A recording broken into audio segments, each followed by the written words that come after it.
Breaking news, sa kauna-unahang pagkakataon, ang United States of America ay ipinadala ang kanilang 5th generation F-35 stealth fighter jets sa Clark Air Base ng Pilipinas. Bakit ito ipinadala? Agad itong narinig ng China at hindi ito nanahimik.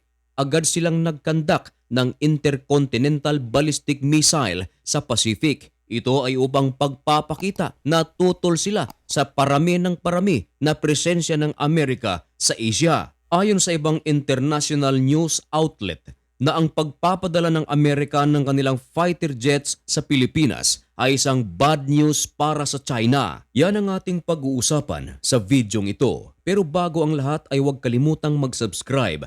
Samahan na rin ng like ang videong ito at i-click ang notification bell. Napakalaking tulong yan para sa aming content creators.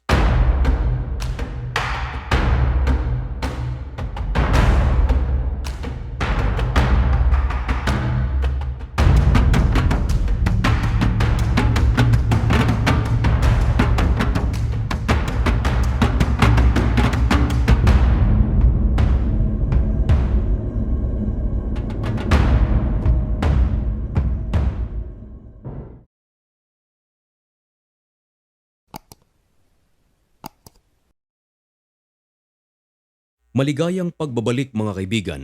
Kumusta kayong lahat? Ngayon ay July 10, 2025. Dako naman tayo mga kaibigan sa balita na may kinalaman ang Pilipinas.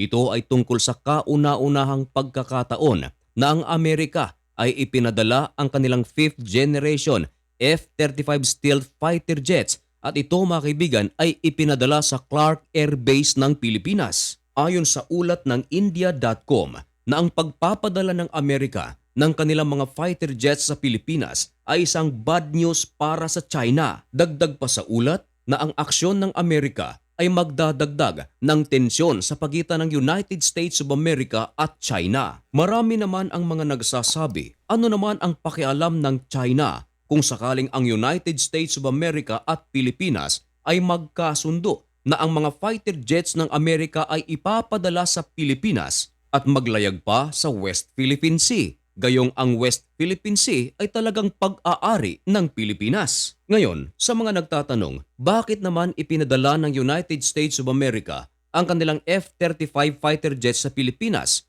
Ayon sa ulat ng The Eurasian Times, at hindi lang mga fighter jets ang ipinadala ng Amerika, kasama ring ipinadala ang 2,500 na mga personnel.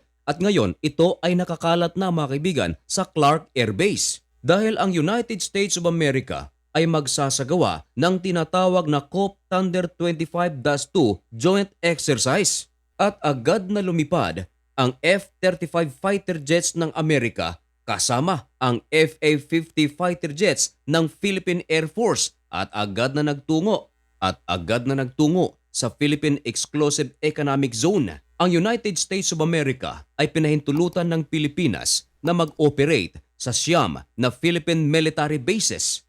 Ang exercise na ito mga kaibigan ay under para ma-enhance ang Defense Cooperation Agreement ng Pilipinas at United States of America. Ito ang tinatawag na EDCA. At dahil dito mga kaibigan, hindi natuwa ang China. Kinukundina ng China ang pagdami ng presensya ng mga American soldiers hindi lang sa Pilipinas kundi sa Asia. At ayon pa rin sa ulat ng India.com, at upang maipakita ng China ang kanilang pagtutol sa isinasagawang joint exercise ng Amerika at Pilipinas, nagkandak ito ng testing ng kanilang intercontinental ballistic missile at ito mga kaibigan ay isinagawa sa Pacific. Maliban sa pinakabagong ginawang joint exercise ng Amerika at Pilipinas na lubang ikinagalit ng China, nito lamang nakaraang April 2025, idineploy din ng Amerika ang kanilang Typhoon missile system dito mismo sa Pilipinas at nag-approve pa ang Amerika ng $5.58 billion para sa F-16 fighter jets kasama na ang precision munitions. Ayon sa China, isa raw itong banta para sa kanilang national security. Ngayon, bakit nga ba gustong-gustong kunin ng China ang mga isla na nasa West Philippine Sea kahit na ito ay maliwanag pa sa sikat ng araw na talagang ito ay pag-aari ng Pilipinas? Makikita sa mapang ito ang mga pulang linya at ang mga lugar na nasasakop riyan, yan ay ang inaangkin ng China. Kahit na ito mga kaibigan ay napakalapit na sa ating teritoryo.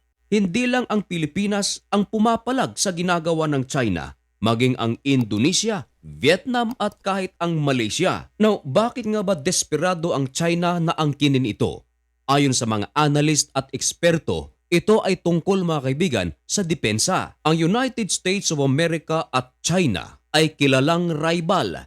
Rival sila sa kanilang economic at maging sa kanilang mga sundalo, mga kagamitan pangdigma. Now, kung sakaling magkadigmaan ang China at Amerika, wag naman sana mga kaibigan, dito magagamit ang napakaraming alyado ng Amerika. Nandito ang Taiwan, Pilipinas, maging ang Vietnam, Indonesia, maging Malaysia mga kaibigan ay hindi rin maganda ang ugnayan nito sa China.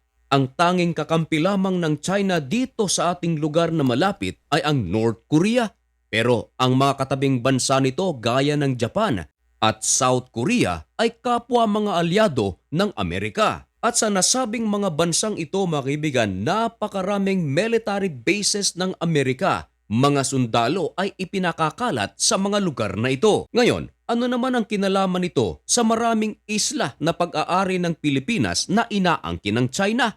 Napakalaki mga kaibigan sapagkat ito ang dahilan kung bakit gustong-gustong kunin ito ng China. Dahil kapag maaagaw ito ng China, magpapatayo sila rito ng maraming military bases para maging depensa. Bago mapasok ang kanilang mainland or in China, dadaan muna ang puwersa ng Amerika sa mga islang ito. Kaya lang mga kaibigan, hindi ito papayagan ng ating bansa na ito ay makuha ng China. Ito rin ang dahilan mga kaibigan kung bakit todo suporta ang Amerika sa Pilipinas. Dahil alam ng Amerika na isang napakalaking depensa ng Pilipinas ang mga islang ito at depensa rin ito para sa Amerika. Ibig sabihin, kung sakaling umatake ang China sa Amerika, kailangan muna nitong tapusin ang Taiwan, Pilipinas, Japan at South Korea. At bago ito makapunta sa mainland ng Amerika, dadaan muna ito sa Hawaii.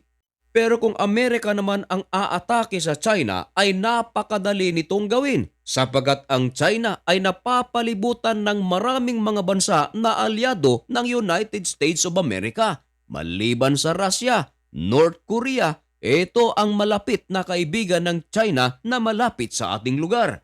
Kaya ganun na lang ang pagkagalit ng China kung merong mga alyado ang Pilipinas na papasok sa West Philippine Sea. Ganun pa man, wala pa rin silang magagawa sapagkat pag-aari ng Pilipinas ang West Philippine Sea at pwede nating gawin kung ano ang dapat nating gawin.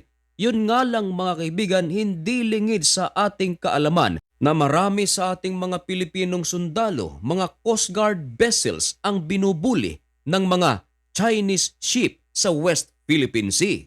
Ano ang inyong masasabi tungkol sa ginagawa ng China na panghaharas sa ating mga barko sa West Philippine Sea? Ipaalam ang inyong mga komento dyan sa comment section. At hanggang dito na lamang muna ang video ito. May God bless you and thank you so much for watching. Goodbye!